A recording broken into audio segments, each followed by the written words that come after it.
మాట్లాడండి మేడం, మాట్లాడండి. ఫస్ట్ మీరు మాట్లాడండి, దాంతో మేడం మాట్లాడండి. ఫస్ట్ మీరు మాట్లాడండి.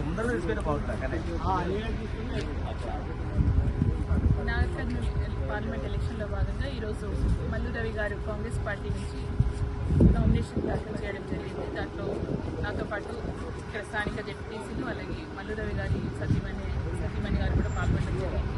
ఖచ్చితంగా ఇప్పుడున్న పరిస్థితుల్లో కాంగ్రెస్ పార్టీకి వచ్చిన ఆదరణ కావచ్చు, పబ్లిక్లో ఉన్న సంక్షేమ పథకాలు, కాంగ్రెస్ పార్టీ నుంచి వెళ్ళిన పథకాలు చూసుకున్నా ఖచ్చితంగా కాంగ్రెస్ పార్టీ ఇటు తెలంగాణ రాష్ట్రంలో అత్యధిక మెజార్టీతో ఇంటి సీట్లు గెలవబోతుంది.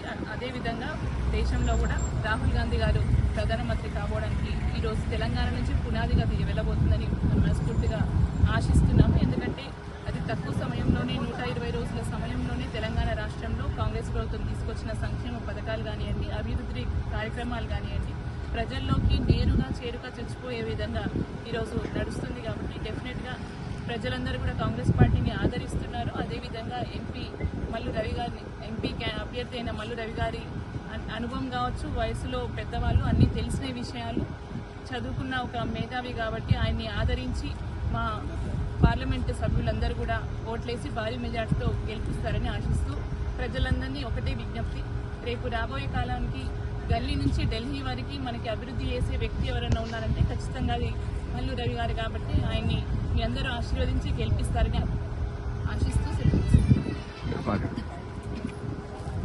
మల్లు రవి గారి మీద నమ్మకం ఉంచి ఈ అవకాశం ఇచ్చిన కాంగ్రెస్ పార్టీ అధిష్టాన వర్గానికి అలాగే పిసిసి ప్రెసిడెంట్ గారికి, సీఎం గారు రేవంత్ రెడ్డి గారికి కృతజ్ఞతలు తెలియజేస్తున్నాం. తప్పకుండా కాంగ్రెస్ పార్టీ ఇక్కడ గెలుస్తుందని ఆశిస్తున్నాం.